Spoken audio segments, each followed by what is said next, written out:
With Edelman's advice, I would expect that would be the case. But if they're smart, they will listen. And they'll do that. How did they hand over control? I mean, this guy sort of just started doing this, and you mean they didn't stop him doing it? Or? That's one. And I think then you say, how can we enable him? How can we help him? Right. You know, they should see him as beyond press, right? He's press with an interest. He's friendly press, yeah. Right, in a sense. Give him previews of what's happening, give him products, let him know what's what, but also then show that you're listening to the people. If someone comes in and says, well, we really wish the product would do blank, the first time someone comes in from Palm and says, okay, we will, they're gonna kvel, they're gonna go nuts, right? They're gonna say, well, we made a change, right? So I think you recognize also that it's not just customer service. I give this lecture to my colleagues in media all the time. They're worse than consumer products in saying, no, come to us. Right? We were always the center point. You always had to come to us. That's the whole deal. And now you say, no, go to the people out there. The people out there own what they own where they want to own it. I'll put it another way. I think there's stages of interactivity. I said this first at Davos. The first stage of interactivity was, in media, we'll allow you to comment on our stuff there. Right? We'll put a forum up there, and you're allowed to chat over their place. It's okay. The second stage of interactivity was, you can give us stuff. When the London bombing happens, please do give us your pictures. Yes, thank you, and we'll put them up and we'll show them. Stage 3 is, I don't need you, I own my own space. Come to me. What are you going to do for me? And I think that's really the issue, is that people are going to say what they say in their own space, they own their own space, and you've got to deal with that and go to them. So Dell going to the bloggers, Palm listening to this guy at Trio Nuts, or monitoring the forums at Trio Central, I think is the first most important step. And then to treat them with respect and as partners. Does that make any sense? Yeah.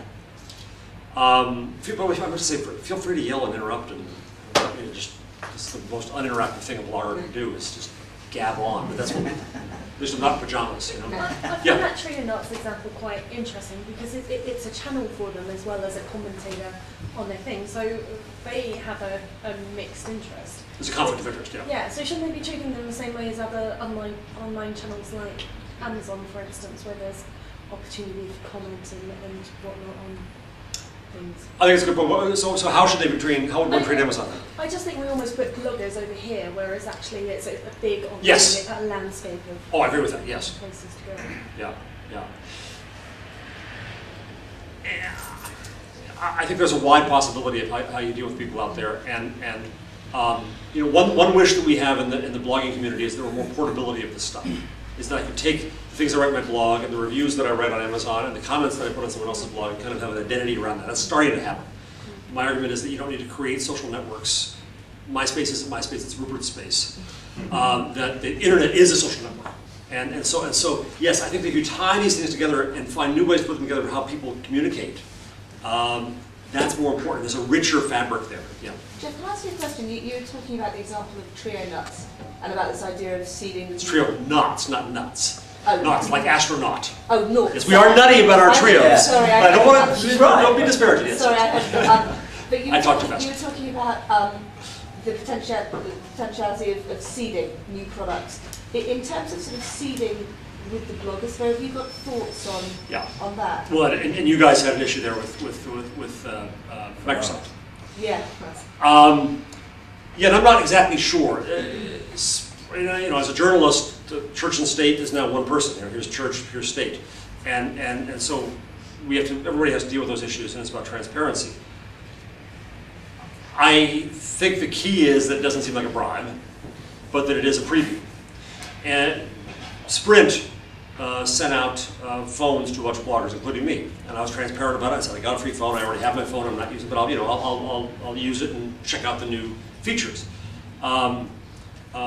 And Sprint was very careful to say, if you want it, you want it. If you don't, you don't. And we don't expect you to write a thing. But here it is. Now, I think that what I heard after the Microsoft case was that some people suggested, I think you said you can give it back if you want, or not if you want. Right? But I think that's a difficult thing because it was so expensive and it was so kind of high end that became kind of an issue. And I think as long as it seems as if you're enabling someone to try your product, if they choose to keep it no big deal, but you're not trying to kind of bribe them with it. It's a problem. But I would argue you turn that back on the blogger at some point and say, what's your policy? It's the same as a media organization. Right? Media organization, New York Times, David Pogue gets devices from people, and the policy is he's got to give them back. So I would say it's a blogger issue more than it is a brand issue, but you got to say it first. Does that make sense? Yeah. I gave out, to answer your question, I gave out I did a blog freebie thing about 2 years ago with a wine called Stormhook. And this is my take on the Microsoft Ferrari thing. And when we gave it out, You can't give wine back, though. Well, I know. Well, you can. Yeah, what we did is we didn't just say, hey, you influencer, here's my wine. Why don't you have a free bottle and then pimp it for me? Okay. Well, what we did is we put it in such a way of saying, well, we gave out to, we didn't just give it out to A-listers. We said anybody who's a British blogger, who's been blogging for more than 3 months, who, who's over the age of, 18, can have a bottle, regardless of whether they're, Michael Arrington or some little blogspot blogger, because that way it seemed more inclusive. Whereas I think, no offense, I think Edelman kind of just went after influencers, and I think that really backfired on you guys, because it just seemed like you were just trying to bribe them. It did not bribe them, but it was just seen as you were trying to get influence for the sake of influence, rather than, hey guys, what do you think about this new? Because it's good to have. Because the blogosphere is actually very hierarchical. I mean, people are very aware of A-listers and B-listers and C-listers. Which I can argue is bold, because there is no such thing as an A-list. The largest blogger is tiny. Yeah. And we're measuring by old media standards of who's big enough to own the printing press, the broadcast tower. So that there really is no A-list. Doc Searles argues that Technorati's list of the top 100 bloggers is the worst thing that could have happened in the blogosphere. No, I agree with that, but you and I, we get paid to blog and do cool stuff, and other bloggers say, well, how can they get to do it? I still have to go to work every morning. So I mean, there are.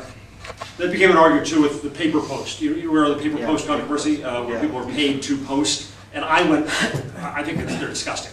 I think it's way wrong, because it's trying to buy their voice. And maybe I'm splitting hairs too much from having been in media and journalism for too long, but it's different to pay to buy my space, and to try to pay to buy the voices I think is ridiculous. So I was at the Always On conference about 3 weeks ago. The paper post guy was there doing a presentation, and he showed very proudly this one video of a mother who had her 2 little boys, about I'd say 6 and 7, take a camera and hammer it to death with a hammer because it was not an HP camera.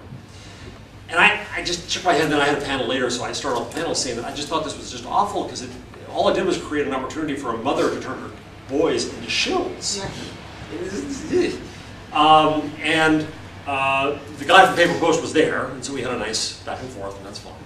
And then afterwards, the mother came into my blog, to her credit. It's the same mother who had written I heart HP on her forehead. Luckily it wasn't. Some people thought it was a tattoo. I said, no, they don't pay that much. So her argument was kind of, well, you're an A-lister, you get ads, what about me? And I thought about that, I realized, well, okay, so why is HP paid for this? By the way, and I think less of the HP brand now. It did not wear off well that HP was doing this, so I don't think it worked for them in a brand sense. And in an ad sense, my argument to her would be, well, get an ad, why this? Well, their argument in that community is, well, we're not big enough. Well, then why is someone paying you at all? Because if you read these blogs, they're absolutely horrible. I like this and I'm paid to say it. I like this and I'm paid to say it. Now they have to be disclose it. Before they didn't disclose. Now they disclose. But even so, it's even worse in terms of readability. So my guess is, and I don't know this for a fact, my guess is that the reason this exists is that it's human spam, is that it will affect Google rankings. That because people created it, and they're creating all these links to HP, that HP is obviously not getting the volume out of this, because it's a tiny blog no one would read. They're not getting branding value out of it, because it doesn't work very well. The only value I can see they're getting out of it is Google juice. But Google's onto this too, and so it's just not going to go on. You can't buy voice, you can't buy influencers. You've got to just be open. And if you're open, stuff comes